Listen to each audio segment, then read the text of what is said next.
Welcome to the fascinating world of neuroscience. Today, we're going to explore one of the most important processes in your entire body, how your brain cells communicate. Every thought you have, every memory you make, and every movement you perform relies on neurons talking to each other. We will uncover the microscopic chemical messages they send and how they act like tiny biological calculators to make decisions. Let us dive in.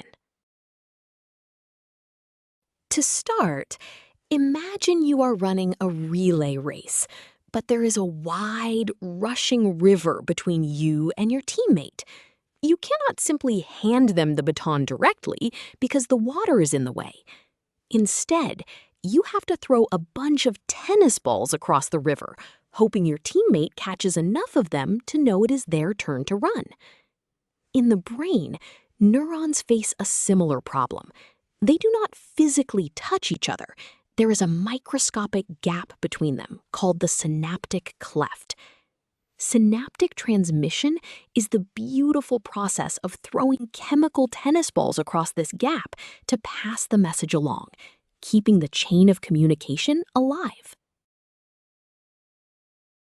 Now that we understand the relay race analogy, let us look at the actual biological mechanism. Formally, synaptic transmission begins when an electrical signal reaches the end of the signaling cell, or the presynaptic neuron. This triggers tiny bubbles called vesicles to fuse with the cell membrane and dump their chemical messengers, known as neurotransmitters, into the synaptic cleft. These molecules drift across the gap and bind to specialized receptor proteins on the receiving cell, the postsynaptic neuron. It is exactly like a key fitting perfectly into a lock.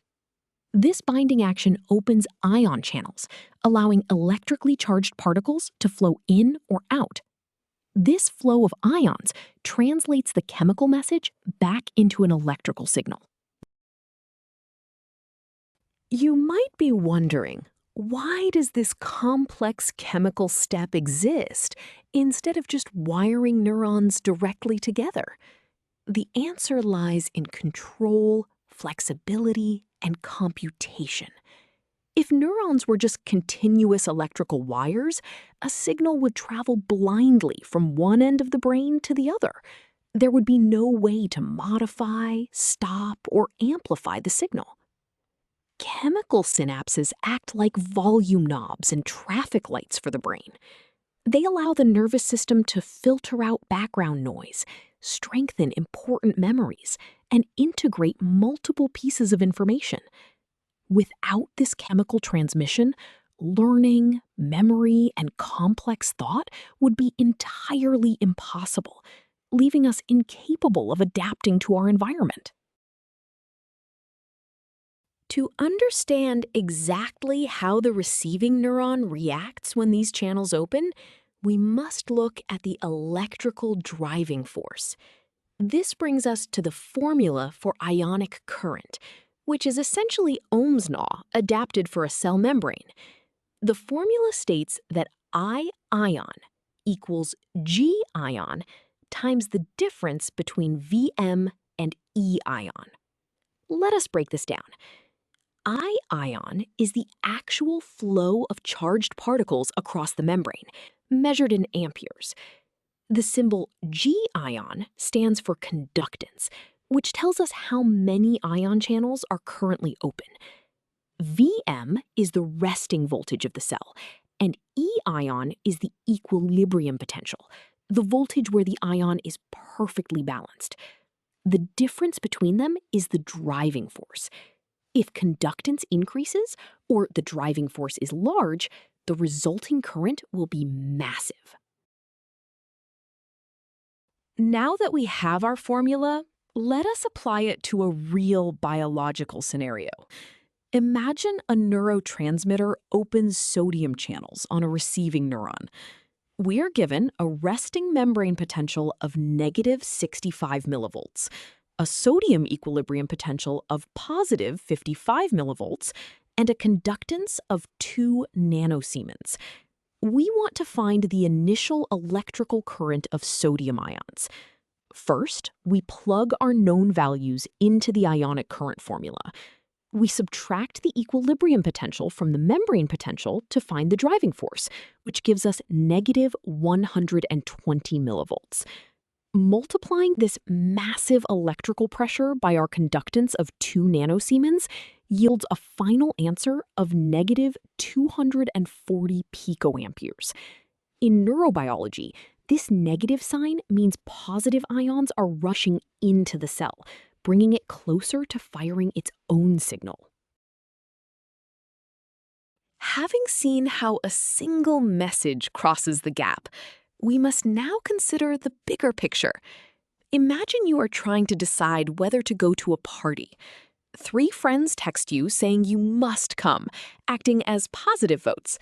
But your mother texts you saying you need to stay home and study, acting as a negative vote.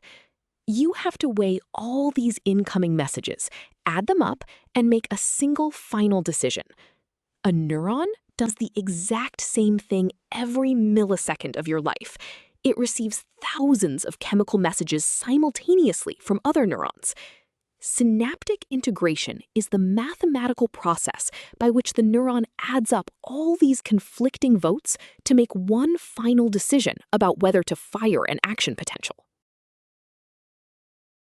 To understand how these votes are cast, let us look at the electrical changes they cause.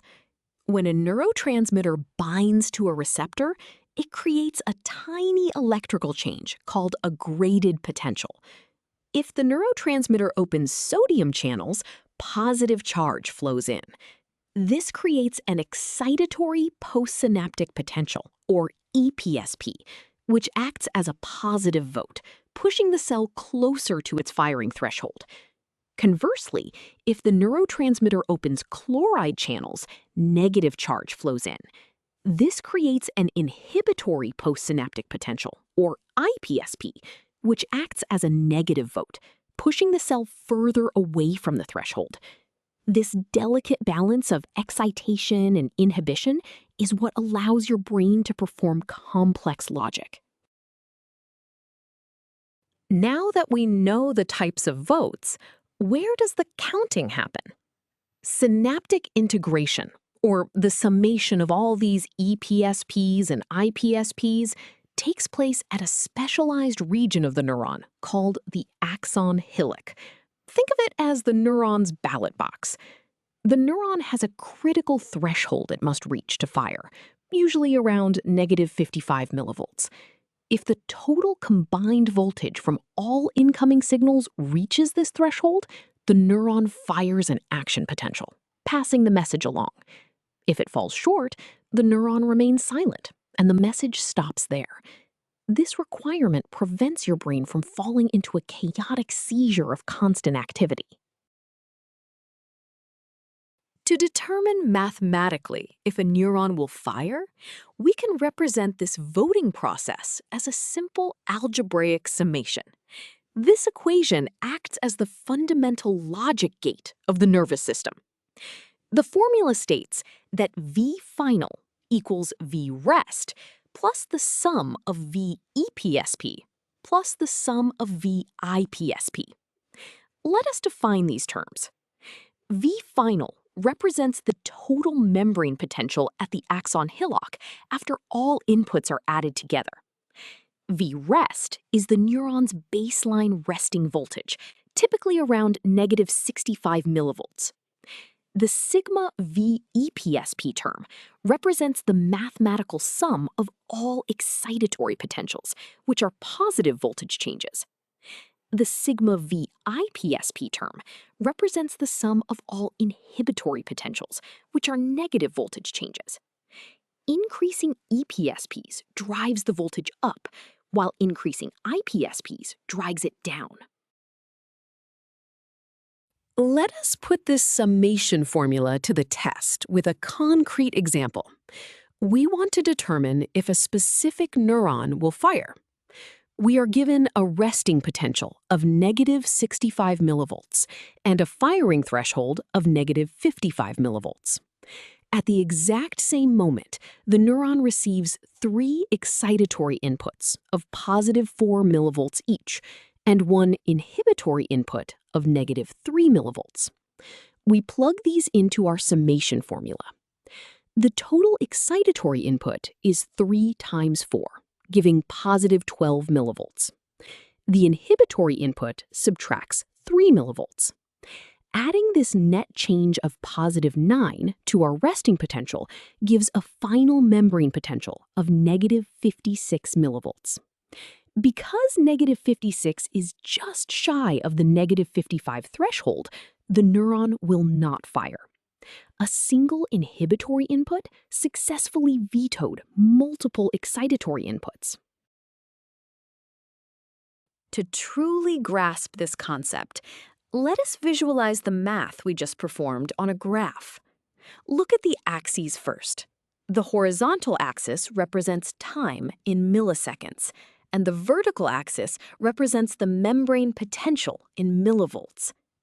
Notice the solid line at negative 65 millivolts, representing the resting potential, and the dashed line at negative 55 millivolts, representing the critical firing threshold.